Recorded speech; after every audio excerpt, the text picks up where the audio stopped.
Anything you do here, tell yourself, remind yourself, you're doing what most people can't. You're here to challenge yourself to see what you're made of.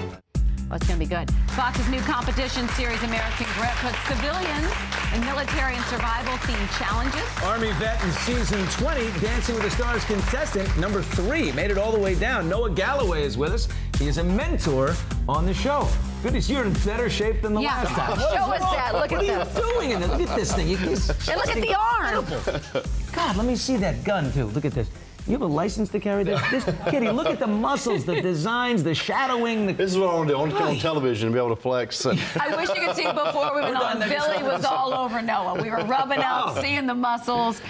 This show, I'm so excited. What are the challenges we're going to see? Oh, well, the challenges are military inspired. You know, you have these evolutions that the teams go through. And we, the mentors, we all have a team of 4. We have 16 competitors that want to be pushed physically and mentally. And we help guide our teams. And in every episode, you have an evolution, a team competition, and one team wins and they're safe. And the other 3 teams, the mentors have to choose one person from that team to go through what's called the circus. It's a crazy obstacle course race and endurance challenge that will go until somebody quits. So every week, somebody goes home, and at the end, those who are left, you have a team of 4 that could win up to $1 million. But wait, okay, so if you choose the person that goes into circus. Yes, very stressful. And then whoever fails on that is out. Yeah, so you have 3 people that go through the circus, and it will go until someone quits. And these endurance challenges, you don't know what they're going to be.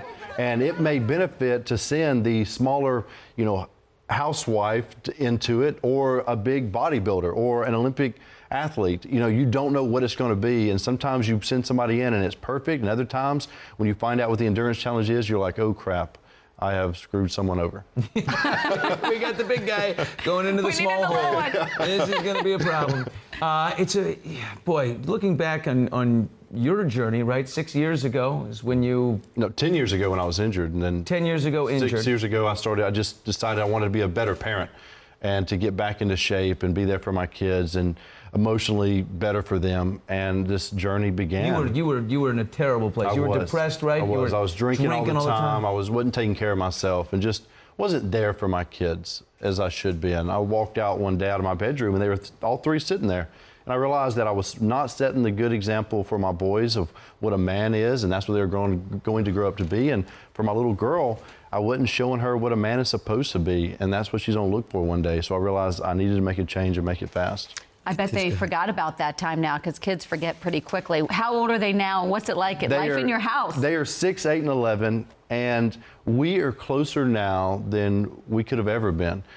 They have seen the journey. When I was on the cover of Men's Health, my boys walked around school carrying that magazine around for a couple of weeks. On Dancing with the Stars, they were there. And I remember that first dance I did, one of the executive producers pulled me aside and said, we've had children of contestants come watch their parents dance, but not once have those kids stood on their chairs fist pumping while their parents were dancing. I mean, they've been so proud and excited for me.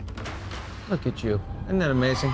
Kids, oh my gosh, when you see this, still do any of this at home? No, not. Around the living room? Just remind everybody what a smooth and beautiful ballroom dancer you are. I was there the night in the ballroom when you proposed. Not a dry eye in the house. Yes. Now, that's over, though, right? It is. We ended, things changed, and then, I mean, honestly, I decided I didn't want any more kids, and she was so great with my kids. She's going to be a wonderful mother one day, and she deserves her own. And when we just started drifting away, and then we split last fall.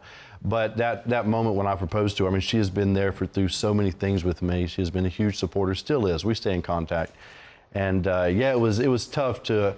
It's always funny, like I'll go places and they're like, well, did you get married? And I'm like, no, we broke up. Well, it was in America's living room. Yeah, when you propose on national television, you'll get that question. Well, when they sneaked her in, the one when you didn't know she was going to be there. And I mean, my daughters, all of us were just sobbing. And that's one thing, Tom Bergeron made a comment that they do horrible at keeping secrets. And that was a secret they kept. And it was incredible to see her there because she'd been at basic training for so long. You know, coming up, we got to take a break here, but coming up, I mean, this man enlisted right after 9/11 happened.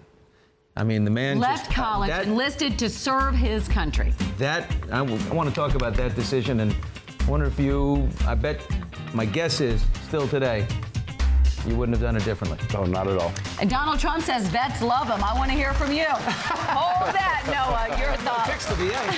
Come here.